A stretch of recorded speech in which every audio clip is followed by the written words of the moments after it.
ತಿರುಚಿಟ್ಟಂಬರಂ. ಓಂ ಗುರುದೇವಿ.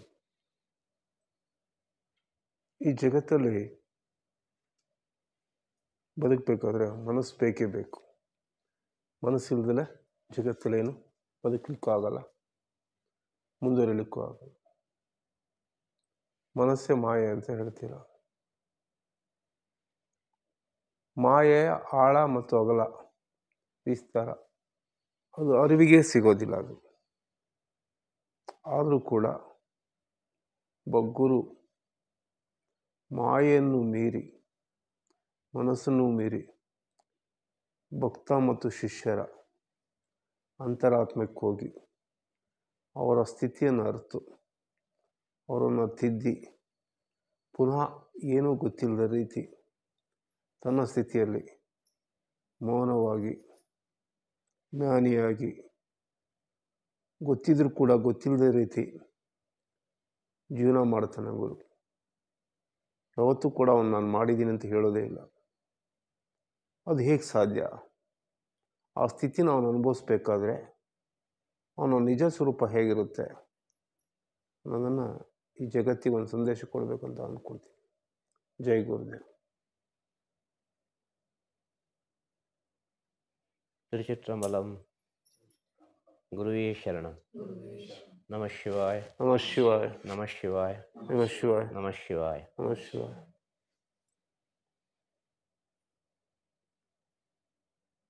ಈ ಜಗತ್ತಿನಲ್ಲಿ ಬದುಕಲಿಕ್ಕೆ, ಜಗತ್ತಿನಲ್ಲಿ ಜೀವನ ಮಾಡಲಿಕ್ಕೆ ಮನಸ್ಸು ಬಹಳ ಮುಖ್ಯ. ಮನಸ್ಸು ಇಲ್ಲದಿದ್ದರೆ ಈ ಜಗತ್ತಿನಲ್ಲಿ ಕೆಲಸ ಇಲ್ಲ. ಅರ್ಥ ಆಯ್ತಲ್ವಾ? ಮನಸ್ಸು ಬೇಕೇ ಬೇಕು.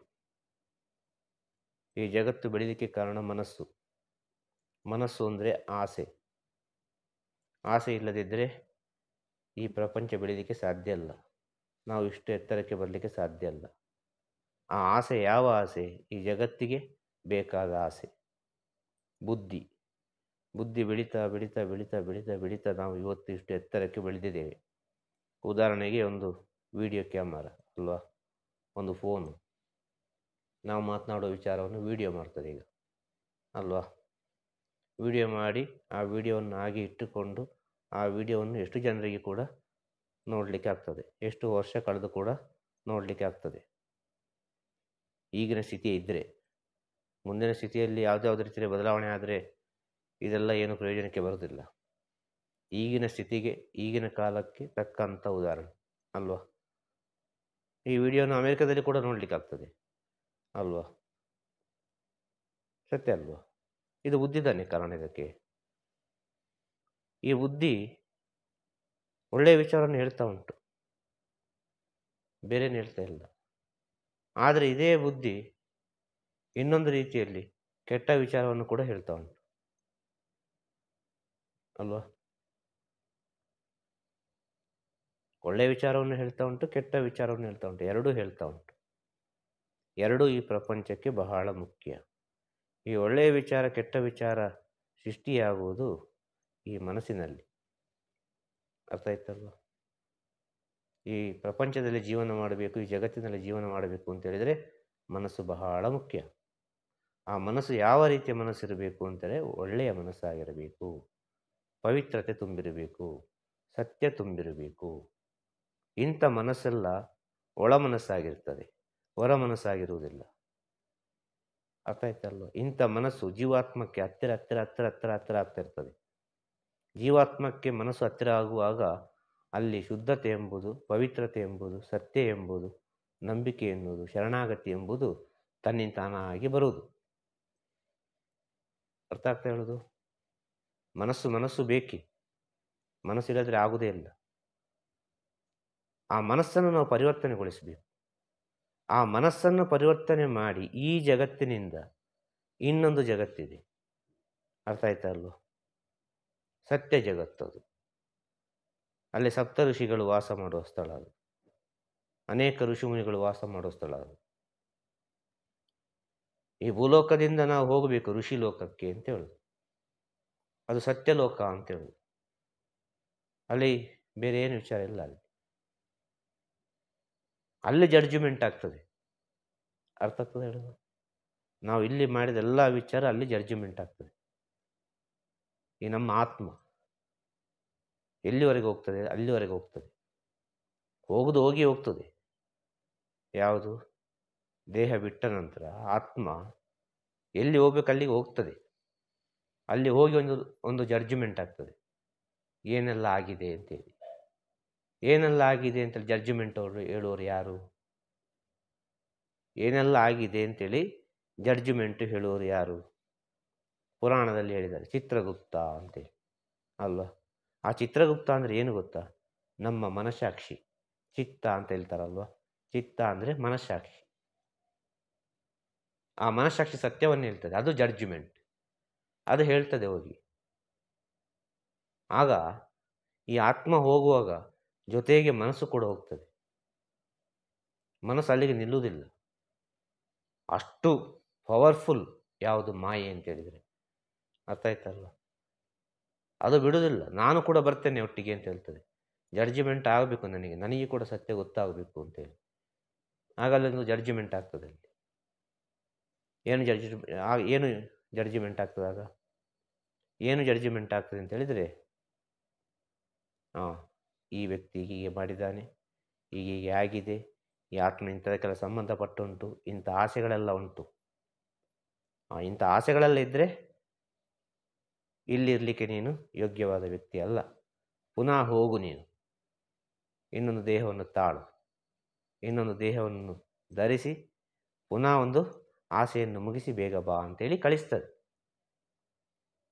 ಆಗ ಈ ಪ್ರಪಂಚದಲ್ಲಿ ಬದುಕಬೇಕು, ನಮ್ಮ ಜೀವನವನ್ನು ಸಾರ್ಥಕತೆಗೊಳಿಸಬೇಕು, ನಾವು ಭಗವಂತನ ಪಾದದಲ್ಲಿ ಹೋಗಿ ಸೇರಬೇಕು. ಭಗವಂತನ ಪಾದದಲ್ಲಿ ಒಂದಲ್ಲ ಒಂದು ರೀತಿಯಲ್ಲಿ ನಾವು ಸೇರಿ ಆಗಬೇಕು. ಎಷ್ಟೋ ಜನ್ಮ ಕಳೆದಾದರೂ ಒಂದಲ್ಲ ಒಂದು ಜನ್ಮದಲ್ಲಿ ಭಗವಂತನ ಪಾದ ಸೇರಲೇಬೇಕು. ಆ ಭಗವಂತನ ಪಾದವನ್ನು ನಾವು ಸೇರಬೇಕು ಅಂತೇಳಿ ಆದರೆ, ಅಂದರೆ ಆ ಶೂನ್ಯ, ಭಗವಂತ ಅಂತೇಳಿದರೆ ಶೂನ್ಯ. ಆ ಶೂನ್ಯದ ಪಾದವನ್ನು ನಾವು ಮುಟ್ಟಬೇಕು. ಆ ಶೂನ್ಯದಲ್ಲಿ ನಾವು ಲಯವಾಗಬೇಕು ಅಂತ ಹೇಳಿದರೆ ನಾವು ಜೀವಾತ್ಮವಾಗಿರುವಾಗ ಶೂನ್ಯವಾಗಲಿಕ್ಕೆ ಕಲಿಬೇಕು. ನಾವು ಜೀವಾತ್ಮವಾಗಿರುವಾಗ ಶೂನ್ಯವಾಗಲಿಕ್ಕೆ ಕಲಿಬೇಕು. ನಾವು ಜೀವಾತ್ಮವಾಗಿರುವಾಗ ಶೂನ್ಯ ಆಗಲಿಕ್ಕೆ ಕಲಿಬೇಕು. ಆ ಶೂನ್ಯ ಎಂಬ ಸ್ಥಿತಿ ನಿಮ್ಮ ಜೀವನದಲ್ಲಿ ಯಾವಾಗ ನೀವು ಕಂಡುಕೊಳ್ತೀರೋ ಆವಾಗ ನೀವು ಆ ಶೂನ್ಯದ ಆನಂದವನ್ನು ಅನುಭವಿಸಲಿಕ್ಕೆ ಸಾಧ್ಯ. ಅರ್ಥ ಆಗ್ತಾ ಹೇಳೋದು? ಆಗ ಗುರು ಈ ಪ್ರಪಂಚದಲ್ಲಿ ಯಾವ ರೀತಿ ಇರಬೇಕು? ಒಂದು ಸದ್ಗುರು ಆದವರು, ಒಂದು ಕಠಿಣ ಗುರು ಆದವರು, ಒಂದು ಯೋಗ್ಯ ಗುರು ಆದವರು, ಒಂದು ಶ್ರೇಷ್ಠ ಗುರು ಆದವರು, ಅವರು ಈ ಪ್ರಪಂಚದಲ್ಲಿ ಯಾವ ರೀತಿಯಲ್ಲಿ ಇರ್ತಾರೆ ಅಂತ ಹೇಳಿದರೆ ಶೂನ್ಯ ಸ್ಥಿತಿಯಲ್ಲಿರ್ತಾರೆ.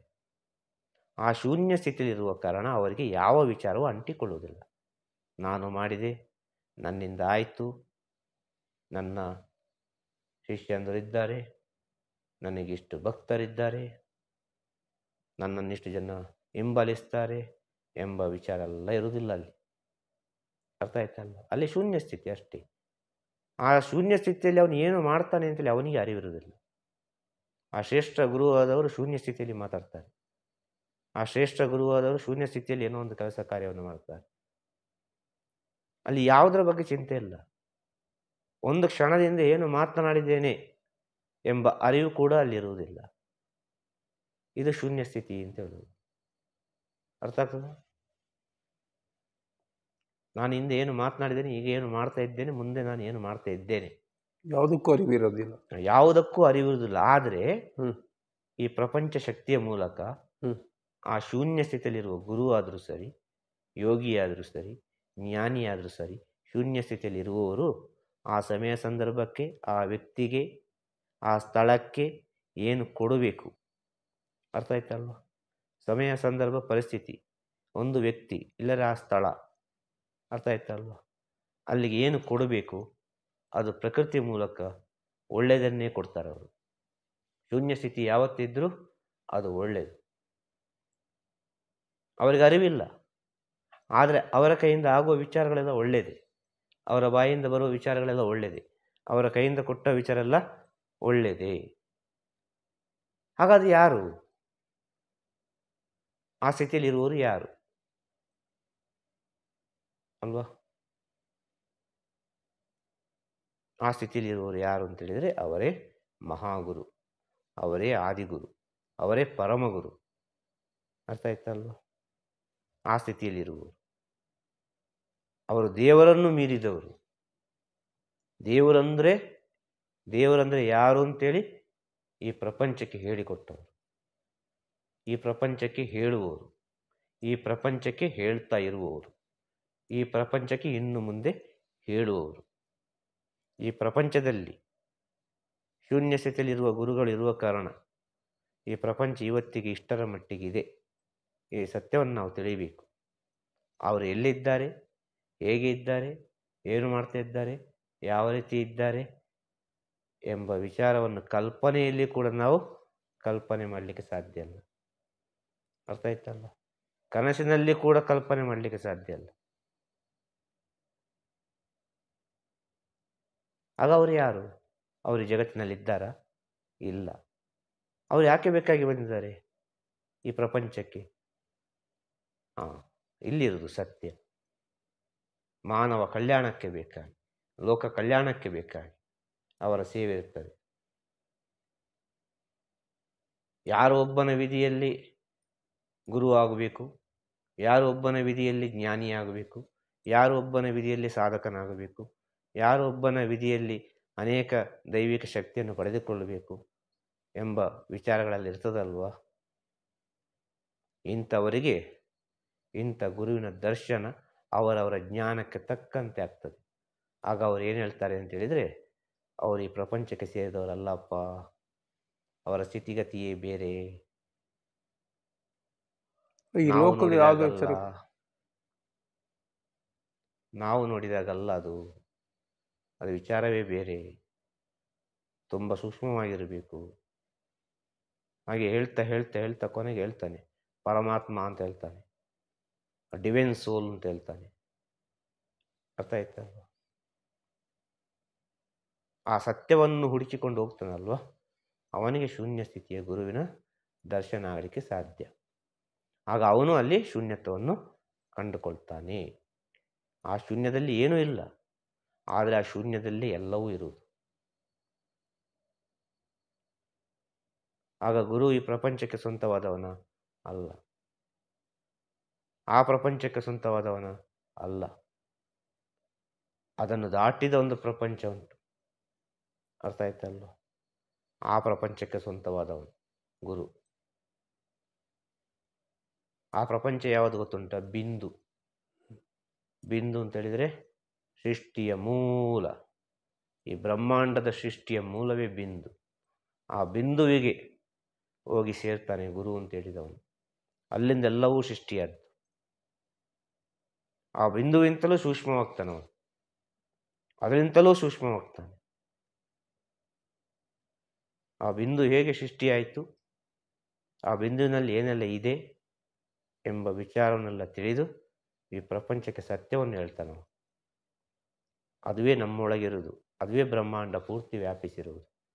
ಎಲ್ಲ ಮೂಲ ಬೀಜದಲ್ಲಿ ಏನುಂಟು ಅದೇ ಇರುವುದು, ಬೇರೆ ಏನಲ್ಲ. ಈ ಮನುಷ್ಯ ಜನ್ಮಕ್ಕೆ ಯಾಕೆ ಇಷ್ಟು ಅರಿವು, ಮನುಷ್ಯ ಜನ್ಮಕ್ಕೆ ಯಾಕೆ ಇಷ್ಟು ಬುದ್ಧಿ ಅಂತ ಹೇಳಿದರೆ, ಅನೇಕ ಜನ್ಮವನ್ನು ತಾಳಿ ತಾಳಿ ತಾಳಿ ತಾಳಿ ತಾಳಿ ಎಲ್ಲ ಜನ್ಮದ ಅರಿವು ಸೇರಿ ಮಾನವ ಅರಿವಾದದ್ದು. ಅಷ್ಟು ಬುದ್ಧಿ ಯಾಕೆ ಮನುಷ್ಯನಿಗೆ? ಎಲ್ಲ ಜನ್ಮದ ಅರಿವಿರ್ತದೆ. ಒಂದು ನಾಯಿಯ ಗುಣ ಸೇರ್ತದೆ ಮನುಷ್ಯನಲ್ಲಿ, ಅದರ ಅರಿವು ಸೇರ್ತದೆ.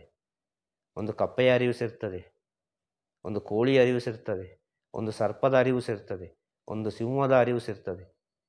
ಎಷ್ಟು ಜನ್ಮವನ್ನು ನಾವು ದಾಟಿ ಬಂದಿದ್ದೇವೆ ಅಷ್ಟು ಜನ್ಮದ ಅರಿವು ನಮ್ಮೊಳಗಿದೆ. ಆ ಅರಿವು ಎಲ್ಲಿ ಇದೆ? ನಮ್ಮ ಜೀವಾತ್ಮದಲ್ಲಿದೆ. ಮನುಷ್ಯನ ದೇಹದಲ್ಲಿ ಅರಿವು ಎಂಬ ವಿಚಾರ ಬ್ರೈನಿಗೆ ಹೇಳ್ತಾರೆ, ಬುದ್ಧಿಗೆ. ಬ್ರೈನ್ನಲ್ಲಿ ಬುದ್ಧಿ ಅಂತೇಳಿ ಜೀವಾತ್ಮದಲ್ಲಿ ಇದ್ದರೆ ಮಾತ್ರ ಅದು ಬ್ರೈನಿಗೆ ಹೋಗಿ ಸೇರುವುದು. ಜೀವಾತ್ಮ ಇಲ್ಲದಿದ್ದರೆ ಬುದ್ಧಿ ಎಂತದಕ್ಕೆ? ಬ್ರೈನ್ ಇದ್ದೇನು ಪ್ರಯೋಜನ? ಜೀವಾತ್ಮ ಇಲ್ಲದಿದ್ದರೆ ಬ್ರೈನ್ ಇದ್ದೇನು ಪ್ರಯೋಜನ? ಏನು ಪ್ರಯೋಜನ ಇಲ್ಲ, ಏನೂ ಪ್ರಯೋಜನ ಇಲ್ಲ. ಜೀವಾತ್ಮ ಹೋದ್ರೆಲ್ಲ ಓದೋದಲ್ವ? ಆಗ ಎಲ್ಲ ಇರೋದು ಜೀವಾತ್ಮದಲ್ಲಿ ಎಂಬ ಸತ್ಯವನ್ನು ತಿಳಿತಾನೆ. ಯಾರು ಶೂನ್ಯ ಸ್ಥಿತಿಯಲ್ಲಿ ಇದ್ದವ ಅಲ್ವಾ? ಆಗ ಎಲ್ಲ ಅರಿವು ನಮ್ಮ ಒಳಗಿದೆ. ಆ ಎಲ್ಲ ಅರಿವನ್ನು ದಾಟಿ ದಾಟಿ ದಾಟಿ ನಾವು ಬಂದಿದ್ದೇವೆ. ಆದರೆ ಯಾವುದ್ಯಾವುದೋ ರೀತಿಯಲ್ಲಿ ಕೆಲವು ಅರಿವುಗಳು ನಮ್ಮಲ್ಲಿ ಅಂಟಿರುವ ಕಾರಣ ನಮ್ಮೊಳಗೆ ಆ ಬುದ್ಧಿಗಳು ಇನ್ನಷ್ಟು ಬೆಳೀತದೆ. ಅದನ್ನು ಒಂದೊಂದು ಜನ್ಮಕ್ಕೆ ಬರುವಾಗ ಅದನ್ನು ಪರಿಪೂರ್ಣವಾಗಿ ಬಿಡಬೇಕು. ಅದು ಪರಿಪೂರ್ಣವಾಗಿ ಬಿಡಬೇಕಾ? ಅಲ್ಲಿ ಒಂದು ಗುರು ಬೇಕು. ಆಗ ಕೇಳ್ಬೋದು, ಎಲ್ಲ ಜನ್ಮದಲ್ಲಿ ಗುರು ಇದ್ರ ನಮಗೆ ಅಂತೇಳಿ. ಖಂಡಿತವಾಗಿಯೂ ಎಲ್ಲ ಜನ್ಮದಲ್ಲಿ ಯಾವುದ್ಯಾವುದೇ ರೂಪದಲ್ಲಿ ನಾವು ಬಂದಿದ್ದೆವು. ಒಂದು ನಾಯಿ ರೂಪದಲ್ಲಿ ಬಂದಿದ್ದೇವ, ಆ ರೂಪದಲ್ಲೇ ನಮಗೆ ನಾಯಿ ರೂಪದಲ್ಲಿ ಒಂದು ಗುರು ಇತ್ತು. ನಮಗೆ ಮಾತ್ರ ಗೊತ್ತಿಲ್ಲ. ನಾವು ನಾಯಿಗಳು ಅಂತ ಹೇಳ್ತೇವೆ. ಅರ್ಥ ಆಯ್ತಲ್ಲ? ಒಂದು ಬೆಕ್ಕಿನ ರೂಪದಲ್ಲಿ ಬಂದಿದ್ದೇವೆ, ಬೆಕ್ಕಿನ ಜನ್ಮದಲ್ಲಿ ಬಂದಿದ್ದೇವ, ಅಲ್ಲಿ ಒಂದು ಗುರು ಇತ್ತು. ಆ ಬೆಕ್ಕಿಗೆಲ್ಲ ಒಂದು ಹೇಳಿಕೊಡುವ ಸ್ಥಿತಿ ಇತ್ತು, ಕೇಳುವಂಥ ಸ್ಥಿತಿ ಇತ್ತು. ಅದರಲ್ಲಿ ಒಂದು ಗುರು ಉಂಟು. ಹಾಗೆ ಪ್ರತಿಯೊಂದು ವಿಚಾರದಲ್ಲಿ ಗುರು ಉಂಟು ಅಂತ ಹೇಳೋದು. ಗುರು ಅಂದರೆ ಅಷ್ಟು ಸೂಕ್ಷ್ಮ ಅಂತ ಹೇಳೋದು. ಆದ ಕಾರಣ ನಮ್ಮ ಎಲ್ಲ ಜ್ಞಾನಿಗಳು ಸೇರಿ ಹೇಳಿದಂಥ ಒಂದೇ ಸತ್ಯ ಮಂತ್ರ ಯಾವುದು ಅಂತ ಹೇಳಿದರೆ, ಗುರು ಬ್ರಹ್ಮ ಗುರು ವಿಷ್ಣು ಗುರುದೇವೋ ಮಹೇಶ್ವರ ಗುರು ಸಾಕ್ಷಾತ್ ಪರಬ್ರಹ್ಮ ತಸ್ಮೈ ಶ್ರೀ ಗುರುವೇ ನಮಃ. ಅರ್ಥ ಆಯ್ತಲ್ಲ? ಪರಬ್ರಹ್ಮ ಅಂದರೆ ಏನು ಅರ್ಥ? ಎಲ್ಲ ಜೀವರಾಶಿಯಲ್ಲಿ ಅವನೇ. ಎಲ್ಲ ಜೀವರಾಶಿಯಲ್ಲಿ ಅವ ಇದ್ದಾನೆ ಅಂದರೆ ಆಯಾ ಜೀವರಾಶಿಯಲ್ಲಿ ಒಂದೊಂದು ಗುರು ಇರಲೇಬೇಕಲ್ಲ, ಆಯಾ ಜನ್ಮವನ್ನು ದಾಟಿಸಲಿಕ್ಕೆ. ಹಾಗೆ ಮನುಷ್ಯ ಜನ್ಮವನ್ನು ದಾಟಿಸಲಿಕ್ಕೆ ಒಂದು ಗುರು ಬರ್ತಾರೆ. ಅವರವರ ಅಂತರಾತ್ಮಕ್ಕೆ ಸಂಬಂಧಪಟ್ಟ ಗುರು. ಅವರವರ ಅಂತರಾತ್ಮಲ್ಲಿ ಯಾವ ಗುರುಗಳು ಇದ್ದಾರೆ ಆ ಗುರುಗಳನ್ನು ಗಟ್ಟಿಯಾಗಿ ಹಿಡ್ಕೊಳ್ಬೇಕು. ಒಳ್ಳೆಯದ ಕೆಟ್ಟದ ಅದು ನಮಗೆ ಬೇಡ. ಅವ್ರು ಯಾವ ಸ್ಥಿತಿಯಲ್ಲಿದ್ದಾರೆ ನಮಗೆ ಬೇಡ. ನಾವು ಅವರನ್ನು ಗುರು ಅಂತ ಸ್ವೀಕರಿಸಿದ ಮೇಲೆ ಅವರನ್ನು ಯಾವುದೇ ಕಾರಣಕ್ಕೂ ಬಿಡಬಾರ್ದು. ಗಟ್ಟಿಯಾಗಿ ಹಿಡ್ಕೊಳ್ಬೇಕು. ಆ ಗಟ್ಟಿಯಾಗಿ ಹಿಡ್ಕೊಳ್ಳುವಾಗ ಏನಾದರೂ ಸರಿ, ಅವ್ರು ಏನು ಮಾಡಿದರೂ ಸರಿ, ಅರ್ಥ ಆಯ್ತಲ್ವ, ಅವರನ್ನು ಬಿಡಬಾರ್ದು. ಆಗ ಆ ಗುರುವಿನ ಸತ್ಯ ಏನು ಅಂತೇಳಿ ನಿಮಗೆ ಗೊತ್ತಾಗುವುದು. ಆ ಸತ್ಯ ನಿಮಗೆ ತಿಳಿಸಬೇಕು ಅಂತೇಳಿದರೆ ಅವರು ಯಾವ ರೀತಿಯಲ್ಲಿ ನಿಮ್ಮನ್ನು ಪರೀಕ್ಷೆ ಮಾಡ್ತಾರೆ. ಅರ್ಥ ಆಯ್ತಾ? ಮಾಡಿಯೇ ಮಾಡ್ತಾರೆ. ನೋಡ್ಬೇಕು ಎಷ್ಟುಂಟು ಶರಣಾಗತಿ ಅಂತೇಳಿ, ಎಷ್ಟುಂಟು ಭಕ್ತಿ, ಎಷ್ಟುಂಟು ಸತ್ಯ. ಇವನಿಂದ ಪ್ರಪಂಚಕ್ಕೆ ಒಳ್ಳೇದಾಗ್ತದ? ಇವನ ಮನಸ್ಸು ಪಕ್ವವಾಗಿ ಉಂಟಾ? ಇವನ ಮನಸ್ಸು ಎಷ್ಟು ದೃಢವಾಗಿ ಉಂಟು? ಇವ ಮನಸ್ಸು ಹೇಳಿದನ್ನು ಮಾಡ್ತಾನ, ಬುದ್ಧಿ ಹೇಳಿದನ್ನು ಮಾಡ್ತಾನೆ, ಜೀವಾತ್ಮ ಹೇಳಿದನ್ನು ಮಾಡ್ತಾನ ಎಂಬ ಎಲ್ಲ ವಿಚಾರವನ್ನು ನೋಡ್ತಾರೆ. ನೋಡಿ ನೋಡಿ ನೋಡಿ ನೋಡಿ ನೋಡಿ ನೋಡಿ ಕೊನೆಯವರೆಗೂ, ಕೊನೆಯ ಕ್ಷಣದವರೆಗೂ ಬಿಡುವುದಿಲ್ಲ ಅವರು. ಗುರುವಾದವರು ಪರೀಕ್ಷೆ ಮಾಡ್ತಾನೆ ಇರ್ತಾರೆ. ಯಾಕೆ ಅಂತೇಳಿದರೆ, ನನ್ನಿಗಿಂತಲೂ ಎತ್ತರ ಬೆಳಿಬೇಕು, ನನ್ನಿಂತಲೂ ಹೆಚ್ಚಾಗಿ ಜ್ಞಾನವನ್ನು ಪಡಿಬೇಕು, ನನ್ನಿಂತ ಹೆಚ್ಚಾಗಿ ಈ ಪ್ರಪಂಚದಲ್ಲಿ ಅನೇಕ ರೀತಿಯ ಒಳಿತನ್ನು ಮಾಡಬೇಕೆಂಬ ಆಸೆ ಇರ್ತದೆ ಅವರಿಗೆ. ಅಂಥ ಒಂದು ಹುಡುಗ ಬೇಕು, ಅಂಥ ಒಂದು ಶಿಷ್ಯ ಬೇಕು, ಅಂಥ ಒಬ್ಬ ಈ ಗುರು ಪರಂಪರೆ ವಂಶವನ್ನು ಬೆಳೆಸುವ ಹುಡುಗ ಬೇಕು ಅಂತೇಳಿ ಅವರು ಪ್ರತಿನಿತ್ಯ ಒಬ್ಬೊಬ್ಬರಲ್ಲಿ ಇರುವಂಥ ಒಳ್ಳೊಳ್ಳೆ ವಿಚಾರವನ್ನು ನೋಡ್ತಾನೆ ಇರ್ತಾರೆ ಅವರು. ಆಗ ಪರಿವರ್ತನೆ ಮಾಡ್ತಾರಲ್ವ? ಪರಿವರ್ತನೆ ಮಾಡಿಯೇ ಮಾಡ್ತಾರೆ. ಪರಿವರ್ತನೆ ಮಾಡುವಾಗ ಎಷ್ಟು ಪ್ರೀತಿಯಿಂದ ಪರಿವರ್ತನೆ ಮಾಡ್ತಾರೆ ಮೊದಲಿಗೆ. ಆ ಪ್ರೀತಿಯಿಂದ ಪರಿವರ್ತನೆ ಆಗದಿದ್ದರೆ ಇನ್ನು ಬೇರೆ ರೀತಿಯಲ್ಲಿ ಪರಿವರ್ತನೆ ಮಾಡ್ತಾರೆ. ಆ ರೀತಿ ಪರಿವರ್ತನೆ ಆಗದಿದ್ದರೆ ಇನ್ನೊಂದು ರೀತಿಯಲ್ಲಿ ಪರಿವರ್ತನೆ ಮಾಡ್ತಾರೆ. ಅರ್ಥ ಆಯ್ತು ಹೇಳೋದು? ಯಾವುದೋ ಒಂದು ರೀತಿಯಲ್ಲಿ ಪರಿವರ್ತನೆ ಮಾಡ್ತಾರೆ. ಆಗ ಈ ಜನ್ಮದಲ್ಲಿ ಪರಿವರ್ತನೆ ಆಗಲಿಲ್ವಾ? ಅದು ಮುಂದಿನ ಜನ್ಮದಲ್ಲಿ ಪರಿವರ್ತನೆ ಅಂತ ಆಗುವುದು ಆಗಿಯೇ ಆಗ್ತದೆ. ಯಾಕೆಂದರೆ ಗುರು ಹೇಳಿದ ವಿಚಾರಗಳೆಲ್ಲವೂ ಯಾವುದೋ ಒಂದು ರೀತಿಯಲ್ಲಿ ಜೀವಾತ್ಮದಲ್ಲಿ ರಿಜಿಸ್ಟರ್ ಆಗಿರ್ತದೆ. ಅದು ಅನುಭವಿಸಿ ಆಗಬೇಕು. ಒಳ್ಳೆಯದಾದರೂ ಸರಿ, ಕೆಟ್ಟದಾದರೂ ಸರಿ. ಇದನ್ನು ಸ್ವಲ್ಪ ಸೂಕ್ಷ್ಮವಾಗಿ ಅರ್ಥ ಮಾಡಿಕೊಂಡ್ರೆ ಗುರು ಯಾರು, ಗುರು ಯಾಕೆ ಬೇಕಾಗಿದ್ದಾರೆ, ಈ ಪ್ರಪಂಚದಲ್ಲಿ ಏನು ಮಾಡ್ತಾ ಇದ್ದಾರೆ, ಅವ್ರಿಗೇನು ಇಲ್ಲಿ ಡ್ಯೂಟಿ, ಯಾಕೆ ನಾವು ಅವ್ರನ್ನ ಗುರು ಅಂತ ಕರಿತೇವೆ. ಯಾವುದೇ ಒಂದು ಗುರು ನನ್ನನ್ನು ಗುರು ಅಂತ ಹೇಳಲಿಕ್ಕೆ ಹೇಳುವುದೇ ಇಲ್ಲ, ಗುರು ಅಂತ ಕರಿ ಅಂತ ಹೇಳುವುದೇ ಇಲ್ಲ. ಯಾವುದೇ ಗುರು ಹೇಳಲಿಕ್ಕೆ ಸಾಧ್ಯ ಇಲ್ಲ. ಅರ್ಥ ಆಯ್ತಲ್ಲ? ಯಾವುದೇ ಗುರು ಹೇಳಲಿಕ್ಕೆ ಸಾಧ್ಯ ಇಲ್ಲ ಅಂತ ಹೇಳೋದು. ನಿಜ ಗುರು ಆದವರು, ಸತ್ಯದ ಸ್ಥಿತಿಯಲ್ಲಿ ಇರುವವರು, ನಾನೇನಿಲ್ಲಪ್ಪ, ಸರ್ವಸಾಧಾರಣ ಮನುಷ್ಯ, ಎಲ್ಲರಾಗೆ ನಾನೊಬ್ಬ, ನನಗೆ ಸಾಹಸ ಆಕಾಂಕ್ಷೆಗಳೆಲ್ಲ ಉಂಟು, ನಿಮ್ಮ ಹಾಗೆ ನಾನು ಈ ಪ್ರಪಂಚದಲ್ಲಿ ಬದುಕ್ತಾ ಇದ್ದೇನೆ, ನಿಮ್ಮ ಜೊತೆ ಇದ್ದೇನೆ, ಈ ಪ್ರಪಂಚದಲ್ಲಿ ಬದುಕ್ತಾ ಇದ್ದೇನೆ ಅಂತ ಹೇಳ್ತಾನೆ ನಾವು. ಬೇರೆಂತವ ಹೇಳೋದಿಲ್ಲ. ಇದನ್ನು ನಾವು ಸ್ವಲ್ಪ ಅರ್ಥ ಮಾಡಿಕೊಳ್ಬೇಕು. ಇದನ್ನೆಲ್ಲ ನಾವು ಅರ್ಥ ಮಾಡಿಕೊಳ್ಳುವಾಗ ಸ್ವ ಅನುಭವದಿಂದ ಆ ಗುರು ಅಂದರೆ ಏನು ಅಂತೇಳಿ ನಮಗೆ ಅರ್ಥ ಆಗುತ್ತೆ.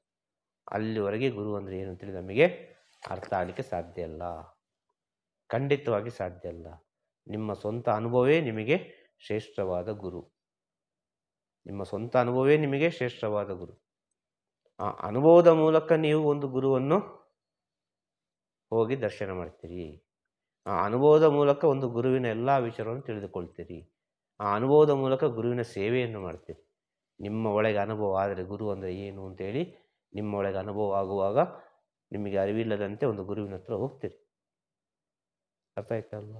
ಹೋಗಿ ಏನೋ ಕೈಲಾದ ಸೇವೆ ಮಾಡ್ತೀರಿ. ಆ ಸೇವೆ ಮಾಡ್ತಾ ಮಾಡ್ತಾ ಮಾಡ್ತಾ ಅವರ ಜ್ಞಾನವನ್ನು ನೀವು ಸ್ವೀಕರಿಸ್ತಾ ನಿಮ್ಮ ಒಳಗಿರುವ ಅನೇಕ ವಿಚಾರಗಳು ಹೊರಗೆ ಹೋಗಿ ಅದು ಶುದ್ಧವಾಗ್ತಾ ಬರುವಾಗ ಒಂದು ಸಿಹಿ ಸಿಗ್ತದೆ. ಆ ಸಿಹಿಯನ್ನು ಇನ್ನಷ್ಟು ಸವಿಯುವ ಅಂತ ಆಗ್ತದೆ. ಆ ಸಿಹಿ ಇನ್ನೂ ಬೇಕು ಅಂತ. ಅದು ಅಂಥ ಸಿಹಿ ಅಲ್ಲ, ಅದು ಅಷ್ಟು ರುಚಿ ಇರ್ತದೆ ಸಿಹಿ. ಅರ್ಥ ಆಯ್ತಲ್ಲ? ಜ್ಞಾನಾಮೃತ ಅದು. ಏನು ಕೇಳ್ತಿ ಅದು ಕೊಡ್ತದೆ. ಗುರುವಿನ ಸ್ಥಿತಿ ಒಬ್ಬ ಸ್ವ ಅನುಭವ ಮಾಡಿಕೊಂಡಾಗಲೇ ಅದು ಗೊತ್ತಾಗೋದು. ಖಂಡಿತವಾಗಿ ಗುರುವಿನ ಸ್ಥಿತಿಯನ್ನು ತಿಳಿಬೇಕು ಅಂತೇಳಿ ಸ್ವ ಅನುಭವ. ಅದು ಅವರವರ ಕೆಪಾಸಿಟಿಗೆ ತಕ್ಕ ಹಾಗೆ, ಅವರವರ ಜ್ಞಾನಕ್ಕೆ ತಕ್ಕ ಹಾಗೆ. ಯಾರಿಗೊಬ್ಬನಿಗೆ ಎಷ್ಟು ಜ್ಞಾನ ಉಂಟು, ಯಾರಿಗೊಬ್ಬನಿಗೆ ಎಷ್ಟು ಬುದ್ಧಿ ಉಂಟು, ಯಾರಿಗೊಬ್ಬನಿಗೆ ಎಷ್ಟು ಶರಣಾಗತಿ ಉಂಟು, ಯಾರಿಗೊಬ್ಬನಿಗೆ ಎಷ್ಟು ನಂಬಿಕೆ ಉಂಟು, ಯಾರಿಗೊಬ್ಬನಿಗೆ ಎಷ್ಟು ಭಕ್ತಿ ಉಂಟು, ಅದರ ಮೇಲೆ ಡಿಪೆಂಡ್, ಅದರ ಮೇಲೆ ಅಡಗಿದೆ. ಗುರು ಮಾತ್ರ ಸುಮ್ಮನೆ ಇರ್ತಾನೆ ಅಷ್ಟೇ, ನೋಡ್ತಾನೆ, ಸುಮ್ಮನೆ ಇರ್ತಾನೆ. ಸುಮ್ಮನೆ ಇದ್ದವನಿಗೆ ಏನು ಕೆಲಸ ಇಲ್ಲ. ಸತ್ಯ ಗೊತ್ತಾದ ನಂತರ ಅವನಿಗೇನು ಕೆಲಸ? ಅವ ಖುಷಿಯಾಗಿರ್ತಾನೆ, ಯಾವಾಗಲೂ ಹ್ಯಾಪಿಯಾಗಿರ್ತಾನೆ. ಅವನ ಪಾಡಿಗೆ ಅವನಿರ್ತಾನೆ, ಅವನ ಪಾಡಿಗೆ ಅವನ ಸ್ಥಿತಿ ಅವನಿಗೆ. ಸತ್ಯ ಗೊತ್ತಾಯ್ತು ಅವನಿಗೆ, ಇಷ್ಟೇ ಇರೋದು ಸತ್ಯ, ಬೇರೆ ಯಾವುದು ಸತ್ಯ ಇಲ್ಲ ಈ ಪ್ರಪಂಚದಲ್ಲಿ ಅಂತೇಳಿ. ಆ ಸತ್ಯ ಗೊತ್ತಾದ ನಂತರ ಒಂದು ವ್ಯಕ್ತಿ ಹೇಗಿರಬೇಕು? ಮೌನವಾಗಿ ಯಾವತ್ತು ಇರಲಿಕ್ಕೆ ಸಾಧ್ಯ? ಮೌನವಾಗಿ ಅಲ್ಲ, ಅವನಿಗೆ ಎಲ್ಲ ಗೊತ್ತಾಯಿತು. ಅದಾದ ನಂತರ ಅವನಿಗೆ ಯಾವುದೇ ಬಂಧನ ಇಲ್ಲ, ಅವನು ಸ್ವತಂತ್ರ ಜೀವಿ ಅವ. ಅರ್ಥ ಆಯ್ತಲ್ಲ? ಯಾವುದು ಭಯ ಇಲ್ಲ ಅವನಿಗೆ. ಸತ್ಯ ಗೊತ್ತಾದ ಮೇಲೆ ಯಾವುದು ಭಯ ಇಲ್ಲ, ಯಾರ ಬಂಧನವಿಲ್ಲ, ಯಾವುದಿಲ್ಲ. ಅವನು ಖುಷಿಯಾಗಿ ಹೇಗೆ ಉಂಟು ಆಗಿರುವುದು ಅವನು. ಅಂಥವ್ರನ್ನು ಪ್ರಪಂಚ ಹುಚ್ಚ ಅಂತ ಹೇಳ್ತದೆ. ಅರ್ಥ ಆಯ್ತಲ್ಲ? ಇದೆಲ್ಲ ಯಾವ ರೀತಿಯ ಗುರುಗಳಪ್ಪ? ಒಂದು ಉಚ್ಚಘಟ್ಟಕ್ಕೆ ಹೋದ ಜ್ಞಾನಿಗಳೆಲ್ಲ ಯಾವ ರೀತಿ ಇದ್ದಾರೆ ಅಂತ ಹೇಳಿದರೆ ಹುಚ್ಚರಾಗಿರ್ತಾರೆ. ಅವರನ್ನೆಲ್ಲ ಅರ್ಥ ಮಾಡಿಕೊಳ್ಳಿಕ್ಕೆ ಅಸಾಧ್ಯ. ಹೌದು ಅಲ್ವಾ? ಆದರೆ ಅವರ ಒಳಗಿರುವ ಸತ್ಯ, ಅವರ ಒಳಗಿರುವ ಆ ನಿಗೂಢವಾದ ಆ ಮಾತುಗಳ ಒಳಗೆ ಇರುವ ನಿಗೂಢ ವಿಚಾರಗಳೆಲ್ಲ ಅರ್ಥ ಮಾಡಲಿಕ್ಕೆ ಹೋಗುವಾಗ ನಮಗೆ ಆ ಗುರುವನ್ನು ಬಿಟ್ಟು ಒಂದು ಕ್ಷಣ ಕೂಡ ಇರಲಿಕ್ಕೆ ಆಗುದಿಲ್ಲ. ಅರ್ಥ ಆಯ್ತಲ್ವ? ಇದೆಲ್ಲ ಸ್ವ ಅನುಭವದಿಂದ ಬರಬೇಕಾದ ವಿಚಾರ ಅಲ್ವಾ? ಇದೆಲ್ಲ ಸ್ವ ಅನುಭವದಿಂದ ಇಂಥ ವಿಚಾರಗಳೆಲ್ಲ ಬರುವಾಗ ಆ ಗುರು ಅಂದರೆ ಏನು ಅಂತೇಳಿ ಗೊತ್ತಾಗ್ತದೆ. ಅವನು ಮೌನವಾಗಿರ್ತಾನೆ. ಅವ ಸತ್ಯ ಗೊತ್ತಾಯ್ತು ಅವನಿಗೆ. ಅರ್ಥ ಆಯ್ತಾ? ಎಲ್ಲ ಒಂದೇ ಅವನಿಗೆ. ಲಾಸ್ಟಿಗೆ ಕೊನೆಗೆ ಎಲ್ಲ ನೋಡುವಾಗ ಒಂದೇ ಕಾಣೋದು ಅವನಿಗೆ. ಇದು ಸ್ವಲ್ಪ ಸೂಕ್ಷ್ಮ ಇದು. ಆಗ ಈ ಸಮಾಜದಿಂದ ಭಕ್ತರು ಬರ್ತಾರೆ. ಅರ್ಥ ಆಯ್ತಲ್ವ? ಯಾವುದಾವುದೋ ರೀತಿಯಲ್ಲಿ ಹುಡುಕಿಕೊಂಡು ಬರ್ತಾರೆ ಗುರುವಿನ ಹತ್ರ. ಆಗ ಏನು ಮಾಡಬೇಕು? ಅವನು ಸತ್ಯವನ್ನು ಹೇಳಬೇಕಾ? ಸತ್ಯವನ್ನು ಹೇಳಿದರೆ ಕೇಳ್ತಾರಾ? ಕೇಳೋದಿಲ್ಲ. ನಿನ್ನ ಕರ್ಮಪ್ಪ, ನೀನು ಅನುಭವಿಸಿ ಆಗಬೇಕು. ನೀನು ಇದಕ್ಕೆ ಆಗಿ ಹುಟ್ಟಿದ್ದು. ಇಲ್ಲಿ ಬಂದು ಏನು ಪ್ರಯೋಜನ? ಏನು ಪ್ರಯೋಜನ ಎಂಬ ಸತ್ಯವನ್ನು ಹೇಳಿದರೆ ಯಾರು ಹೋಗ್ತಾರಾ? ಹೋಗುವುದಿಲ್ಲ. ನಿನಗೇನೋ ಒಂದು ಒಳ್ಳೇದಾಗ್ತದೆ, ನಿನಗೆ ಹಾಗೆ ಆಗ್ತದೆ, ಹೀಗೆ ಆಗ್ತದೆ, ಮೆಡಿಟೇಷನ್ ಹೇಳಿಕೊಡ್ತೇನೆ, ಧ್ಯಾನ ಹೇಳಿಕೊಡ್ತೇನೆ, ನಿನ್ನ ಪರಿಹಾರ ಹೀಗೆ ಆಗ್ತದೆ, ಹಾಗೆ ಆಗ್ತದೆ, ಇಂಥ ವಿಚಾರ ಎಲ್ಲ ಗುರು ಹೇಳುವುದೇ ಇಲ್ಲ. ಗುರುಗೆ ಕೋಪ ಬಂದುಬಿಡ್ತದೆ, ಸಿಟ್ಟು ಬಂದುಬಿಡ್ತದೆ. ಅರ್ಥ ಆಯ್ತಲ್ಲ? ಈ ಸಮಸ್ಯೆಗಳನ್ನೆಲ್ಲ ಹೊತ್ತುಕೊಂಡು ಬರುವಾಗ ಯಾಕೆ ಬರುವುದು? ಇದನ್ನೆಲ್ಲ ಹೊತ್ತುಕೊಂಡು ಅದು ನೀನು ಅನುಭವಿಸಲೇಬೇಕು, ಬೇರೆ ದಾರಿ ಇಲ್ಲ. ಅದು ಯಾರಿಂದ ತಪ್ಪಿಸ್ಲಿಕ್ಕೆ ಆಗೋದಿಲ್ಲ. ಅದು ಅನುಭವಿಸಿಯೇ ಆಗಬೇಕು. ಆಗ ಮುಂದಿನ ವಿಚಾರ ಯಾವ ರೀತಿ ನಿನ್ನ ಜೀವನ ಮಾಡಬೇಕು. ಗುರು ಸಿಕ್ಕಿದ ಮೇಲೆ ಆಗುವ ಪರಿವರ್ತನೆ ಹಂತವಾಗಿ ಪರಿವರ್ತನೆ ಆಗುತ್ತದೆ. ಅದು ಒಂದೇ ಸಲ ಪರಿವರ್ತನೆ ಆಗುವುದಿಲ್ಲ. ಅದೆಷ್ಟೋ ಜನ್ಮದಲ್ಲಿ ಗುರುವಿನ ಸೇವೆ ಮಾಡಿದ ಕಾರಣ ಒಂದು ಗುರುವಿನ ದರ್ಶನ ಆಗ್ತದೆ. ಅದೆಷ್ಟೋ ಜನ್ಮದಲ್ಲಿ ಗುರುವಿನ ಸೇವೆ ಮಾಡಿದ ಕಾರಣ ಆ ಗುರುವಿನ ಸೇವೆ ಸಿಗ್ತದೆ. ಅದೆಷ್ಟೋ ಜನ್ಮದಲ್ಲಿ ಗುರುವಿನ ಮೇಲೆ ಪ್ರೀತಿ ಇದ್ದ ಕಾರಣ ಆ ಗುರು ಪ್ರೀತಿ ಮಾಡ್ತಾನೆ. ಅರ್ಥ ಆಯ್ತಾ?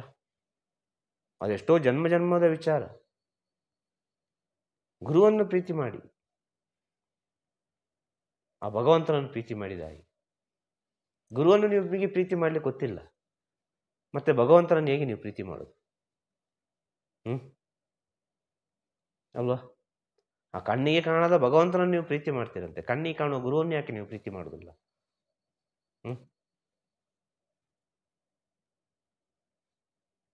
ಯಾಕೆ ಪ್ರೀತಿ ಮಾಡೋದಿಲ್ಲ? ಆ ಮಾನವ ಶರೀರ ನಮ್ಮ ಹಾಗೆ ಆಸೆಗಳು ಉಂಟು ಅವರಿಗೆ, ನಮ್ಮ ಹಾಗೆ ಎಲ್ಲ ವಿಚಾರಗಳು ಉಂಟು. ನಮ್ಮ ಹಾಗೆ ಟಿ ವಿ ನೋಡ್ತಾರೆ, ನಮ್ಮ ಹಾಗೆ ಸೋಫಾದಲ್ಲಿ ಕೂತ್ಕೊಂಡಿದ್ದಾರೆ, ಲಕ್ಸುರಿಯಲ್ಲಿ ಕೂತ್ಕೊಂಡಿದ್ದಾರೆ. ಅವ್ರು ಏನೆಲ್ಲ ಬೇಕು ಅವರಿಗೆ. ಈ ಥಾಟ್ಸಲ್ಲಿ ಗುರುವನ್ನು ನೋಡಿದ್ರೆ ಏನು ಪ್ರಯೋಜನ? ಗುರು ಅಂದರೆ ಮಾಯೆಗೆ ಮಾಯೆ ತೋರಿಸುವರು. ಅರ್ಥ ಆಯ್ತಲ್ವ? ಈ ಮಾಯ ಪ್ರಪಂಚದಲ್ಲಿ ಮಾಯೆ ಜೊತೆ ಜೀವನ ಮಾಡೋರು ಗುರು. ಮಾಯೆ ಮತ್ತು ಅವರು ಯಾವಾಗಲೂ ಒಟ್ಟಿಗೆ ಇರೋದು. ನಿಜ ಸ್ಥಿತಿಯಲ್ಲಿ ಒಂದು ಗುರು ಇದ್ದರೆ ಆ ಮಾಯೆ ಮತ್ತು ಅವರು ಯಾವಾಗಲೂ ಜೊತೆಗೆ ಸಂಸಾರ ಮಾಡುವರು. ಈ ಮಾತನ್ನು ಸ್ವಲ್ಪ ಬಿಡಿಸಿ ನೋಡಿ, ಆಗ ಗೊತ್ತಾಗ್ತದೆ ನಿಮಗೆ. ಮಾಯೆ ಜೊತೆ ಯಾವಾಗಲೂ ಇರುವವರು ಅವರು. ಮಾಯೆ ಕ್ಷಣ ಕ್ಷಣ ಅವರಿಗೆ ಸೋಲ್ತಾ ಇರ್ತಾರೆ. ಅದನ್ನು ನೋಡಿ ಅವರು ಆನಂದ ಪಡ್ತಾನೆ ಇರ್ತಾರೆ, ಅವರು ಖುಷಿ ಪಡ್ತಾನೆ ಇರ್ತಾರೆ. ಅರ್ಥ ಆಯ್ತಾ? ಮಾಯನ್ನು ಬಿಟ್ಟು ಓಡಲಿಲ್ಲ ಅವರು, ಮಾಯನ್ನು ಬಿಟ್ಟು ಓಡುವುದೂ ಇಲ್ಲ. ನಿಜವಾದ ಸ್ಥಿತಿಯಲ್ಲಿರುವ ಜ್ಞಾನಿಯಾದರೆ, ನಿಜವಾದ ಸ್ಥಿತಿಯಲ್ಲಿರುವ ಗುರು ಆದರೆ ಮಾಯನ್ನು ಬಿಟ್ಟು ಓಡುವುದಿಲ್ಲ. ಮಾಯೆ ಜೊತೆ ಇದ್ದು ಮಾಯನ್ನು ತನ್ನ ಕಾಲಿನಲ್ಲಿ ಇಟ್ಟುಕೊಳ್ತಾನೆ.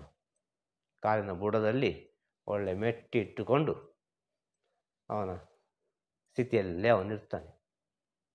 ಇಂಥವನನ್ನು ಎಂತ ಅಂತ ಹೇಳುದು? ಮನುಷ್ಯ ಅಂತ ಹೇಳುದಾ? ಅಲ್ಲ ಭಗವಂತ ಅಂತ ಹೇಳುದಾ? ಅಲ್ಲ ಗುರು ಅಂತ ಹೇಳುದಾ? ಏನಂತ ಹೇಳುದು? ಇಂಥವ್ರು ಮನುಷ್ಯರ ಜೊತೆ ಇರ್ಲಿಕ್ಕೆ ಸಾಧ್ಯವಾ? ಈ ಪ್ರಪಂಚದಲ್ಲಿ ಇರ್ಲಿಕ್ಕೆ ಸಾಧ್ಯವಾ? ಅಷ್ಟು ಸೂಕ್ಷ್ಮ ಇದು. ಇದು ಬಿಡಿಸ್ತಾ ಬಿಡಿಸ್ತಾ ಬಿಡಿಸ್ತಾ ಬಿಡಿಸ್ತಾ ಬಿಡಿಸ್ತಾ ಎಲ್ಲಿಗೆ ಹೋಗಿ ಮುಟ್ಟುತ್ತದೆ ಅಂತ ಹೇಳಲಿಕ್ಕೆ ಸಾಧ್ಯ ಅಲ್ಲ. ಅರ್ಥ ಆಯ್ತಲ್ವ? ಆಗ ಅದು ಶೂನ್ಯ ಸ್ಥಿತಿ. ಅದಕ್ಕೆ ಯಾವುದೇ ವಿಚಾರ ಇಲ್ಲ, ಅದಕ್ಕೆ ಯಾವುದೇ ವಿಚಾರ ಇಲ್ಲ. ಅದು ಎನಿ ಟೈಮ್ ಹ್ಯಾಪಿ, 24 hours. ಅರ್ಥ ಆಯ್ತಲ್ಲ? ಎಷ್ಟು ಈ ಸೂರ್ಯಚಂದ್ರ ಎಷ್ಟು ಕೋಟಿ ವರ್ಷಗಳಿಗೆ ಇರ್ತದೋ, ಎಷ್ಟು ವರ್ಷದಿಂದ ಸೂರ್ಯಚಂದ್ರ ಬಂದಿದ್ದು, ಅಲ್ಲಿಂದ ಇಲ್ಲಿಯವರೆಗೆ ಆ ಶೂನ್ಯ ಸ್ಥಿತಿಯಲ್ಲಿರುವ ಜ್ಞಾನಿಗಳ ಸ್ಥಿತಿ ಅದು ಒಂದೇ ಸ್ಥಿತಿ, ಅದು ಬದಲಾಗಲಿಲ್ಲ. ಅದು ಅಲ್ಲಿವರೆಗೆ ಇರ್ತದೆ ಅಂತ ಹೇಳೋದು. ಈ ಸೂರ್ಯಚಂದ್ರ ಯಾವಾಗ ಸೃಷ್ಟಿಯಾಗಿದೆ, ಇನ್ನು ಸೂರ್ಯಚಂದ್ರ ಯಾವಾಗ ಕಣ್ಮರೆ ಆಗ್ತಾನೆ? ಒಂದಲ್ಲೊಂದಿನ ಕಣ್ಮರೆ ಆಗಲೇಬೇಕು, ಆಗ ಇನ್ನೊಂದು ಸೂರ್ಯಚಂದ್ರ ಬರ್ತದೆ. ಅರ್ಥ ಆಯ್ತಲ್ವಾ? ಅಲ್ಲಿವರೆಗೆ ಈ ಶೂನ್ಯ ಸ್ಥಿತಿಯ ವಿಚಾರ ಹೋಗ್ತಾನೇ ಇರ್ತದೆ. ಅರ್ಥ ಆಯ್ತಲ್ವಾ? ಇನ್ನೊಂದು ಸೂರ್ಯಚಂದ್ರ ಬಂದರು, ಇನ್ನೊಂದು ಬ್ರಹ್ಮಾಂಡ ಬಂದರು, ಈ ಶೂನ್ಯ ಸ್ಥಿತಿ ಎಂಬುದು ಶೂನ್ಯ ಸ್ಥಿತಿ, ಅದನ್ನು ಬದಲು ಮಾಡಲಿಕ್ಕೆ ಸಾಧ್ಯನೇ ಇಲ್ಲ. ಆ ಶೂನ್ಯ ಸ್ಥಿತಿ ಸಿಗಬೇಕು, ಅಲ್ಲಿ ಯಾವುದು ಇಲ್ಲ. ಅಲ್ಲಿ ಅರ್ಥ ಆಗ್ತಾ ಹೇಳೋದು? ಆ ಶೂನ್ಯ ಸ್ಥಿತಿಯಲ್ಲಿರುವನು ನಿಜವಾದ ಗುರು. ಇದನ್ನು ಅರ್ಥ ಮಾಡಿಕೊಂಡ್ರೆ ಆ ಶೂನ್ಯಕ್ಕೆ ನೀವು ಏನು ಅರ್ಥವನ್ನು ಕೊಡ್ತೀರಿ ಅದೇ ಗುರುವಾಗಿ ಕಾಣ್ತಾನೆ. ಬೇರೆ ಏನು ಹೇಳಲಿಕ್ಕೆ ಸಾಧ್ಯ ಇಲ್ಲ. ಅನುಭವ, ಸ್ವಂತ ಅನುಭವ, ಬೇರೆ ಏನು ಹೇಳಲಿಕ್ಕೆ ಸಾಧ್ಯ. ಸ್ವಂತ ಅನುಭವವನ್ನು ಹೇಳ್ತಾ ಇದ್ದೇವೆ. ಗುರು ಅಂದರೆ ಶೂನ್ಯ ಸ್ಥಿತಿ. ಅವನು ಮಾಯೆಗೆ ಮಾಯೆ ತೋರಿಸ್ತಾ ಇರ್ತಾನೆ. ಅವ ಯಾವ ರೀತಿ ಪರೀಕ್ಷೆ ಮಾಡುತ್ತಾನೆ ಅಂತ ಹೇಳಿದರೆ ಗುರು ನಿಜವಾದ ಗುರುವಾದವನು. ಅರ್ಥ ಆಯ್ತಲ್ವ? ತನ್ನನ್ನೇ ತಾನು ಭಕ್ತನನ್ನು ಪರೀಕ್ಷೆ ಮಾಡಿಕೊಳ್ಬೇಕು ಅಂತೇಳಿ 1000 ವ್ಯಾಧಿಯನ್ನು ಬರೆಸಿಕೊಳ್ತಾನೆ. ಅರ್ಥ ಆಯ್ತಲ್ವ? 1000 ವ್ಯಾಧಿ ಬರೆಸಿಕೊಳ್ತಾನೆ ದೇಹಕ್ಕೆ, ಯಾವುದಾವುದೋ ರೂಪದಲ್ಲಿ ಇರ್ತಾನೆ. ಅರ್ಥ ಆಯ್ತಲ್ವ? ಈಗ ಈ ಭಕ್ತ ಶಿಷ್ಯ ಹೇಗೆ ಇದ್ದಾನೆ ನೋಡುವ ಅಂತೇಳಿ. ನಾನು ಸತ್ರು ಪರವಾಗಿಲ್ಲ, ಭಕ್ತನನ್ನು ಶಿಷ್ಯನನ್ನು ಯಾವ ರೀತಿ ಪಾಠ ಮಾಡಬೇಕು, ಅದನ್ನು ಯಾವ ರೀತಿ ಅವನಿಗೆ ತಿಳಿಸಬೇಕು, ಅದನ್ನು ತಿಳಿಸಿಯೇ ತಿಳಿಸ್ತೇನೆ. ಅರ್ಥ ಆಯ್ತಲ್ವ? ಗುರು ಶಿಷ್ಯರ ವಿಚಾರ ಅಷ್ಟು ಸುಲಭ ವಿಚಾರ ಅಲ್ಲ. ಗುರು ಶಿಷ್ಯರ ವಿಚಾರವನ್ನು ಮಾತಾಡೋದು. ಅರ್ಥ ಆಯ್ತಲ್ವ? ಗುರು ಶಿಷ್ಯರ ವಿಚಾರದಲ್ಲಿ ಗುರುವಿನ ಕುತ್ತಿಗೆ ಒಂದು ಕತ್ತಿ ಇರ್ತದೆ, ಶಿಷ್ಯನ ಕುತ್ತಿಗೆ ಒಂದು ಕತ್ತಿ ಇರ್ತದೆ. ಏನು ಬೇಕಾದ್ರೆ ಆಗ್ಬೋದು ಅದರಲ್ಲಿ. ಅದು ಗುರು ಶಿಷ್ಯ ಅಂತ ಹೇಳೋದು. ಅರ್ಥ ಆಯ್ತಲ್ವ? ಅಷ್ಟು ಸುಲಭ ಅಲ್ಲ.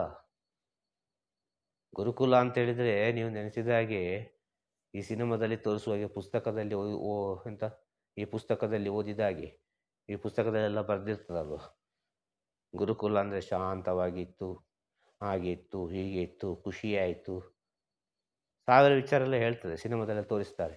ಪವಿತ್ರ ಒಂದು ಸ್ಥಿತಿ. ಇದು ನಿಜವಾದ ಗುರುಕುಲ ಅಲ್ಲವೇ ಅಲ್ಲ. ಗುರುಕುಲದ ಒಳಗೆ ಗುರುಕುಲ ಅಂತ ಹೇಳಿದರೆ, ನಿಜವಾದ ಗುರು ಅಂತ ಹೇಳಿದರೆ ಅರಿಷಡ್ಗ ವರ್ಗ, ಅರ್ಥ ಆಯ್ತಲ್ಲ, ಅರಿಷಡ್ ವರ್ಗಗಳು. ನಿಜವಾದ ಗುರು ಅಂತ ಆದರೆ ಅರಿಷಡ್ಡ ವರ್ಗಗಳ ಜೊತೆ ಆ ಮಾಯೆಯನ್ನು ತೋರಿಸ್ತಾ ಇರ್ತಾನೆ ನಾವು.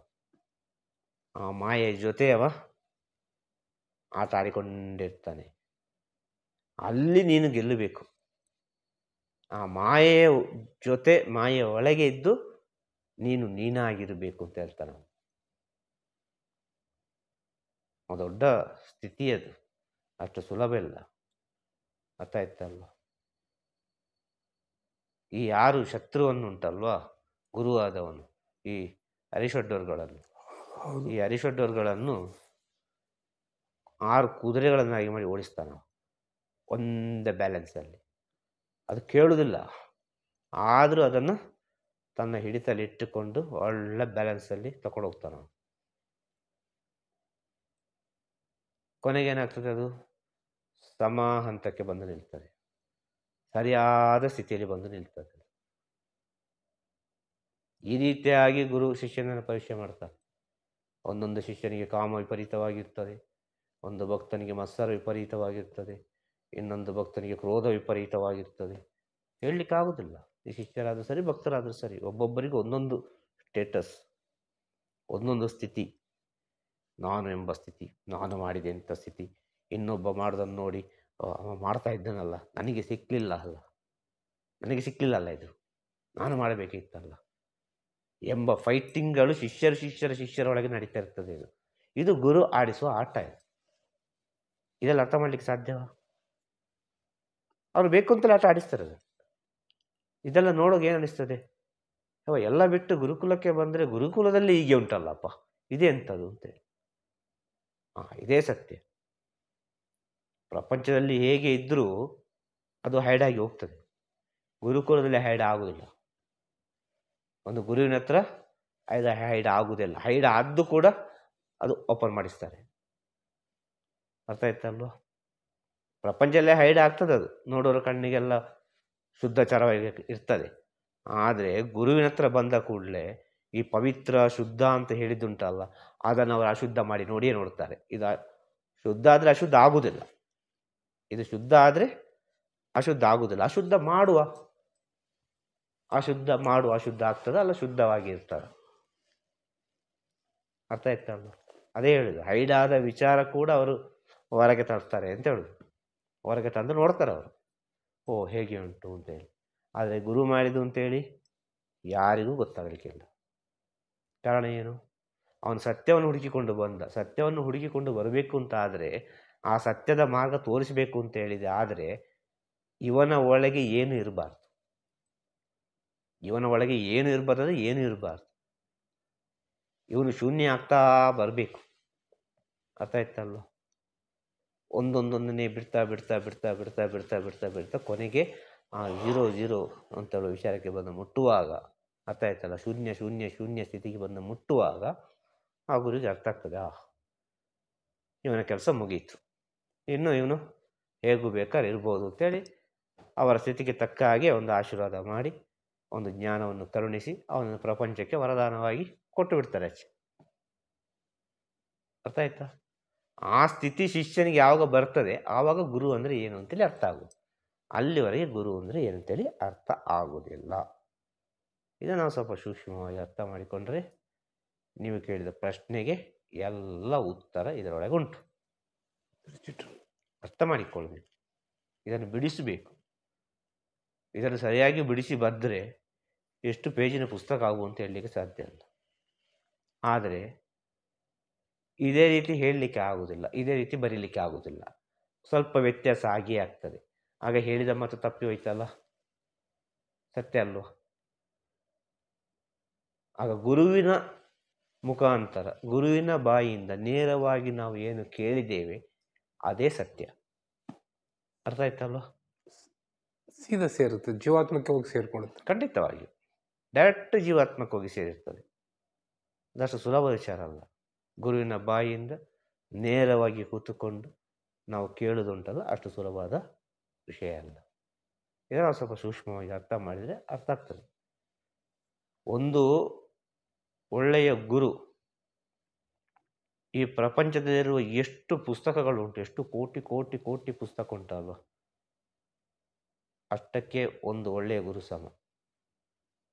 ನೀವು 1000 ಕೋಟಿ ಪುಸ್ತಕ ಓದಿ ತಿಳಿಯುವುದು, ಒಂದು ಗುರುವಿನ ಬಾಯಿಂದ ಕೇಳಿ ತಿಳಿಯುವುದುಂಟಲ್ಲ, ಎರಡು ಒಂದೇ.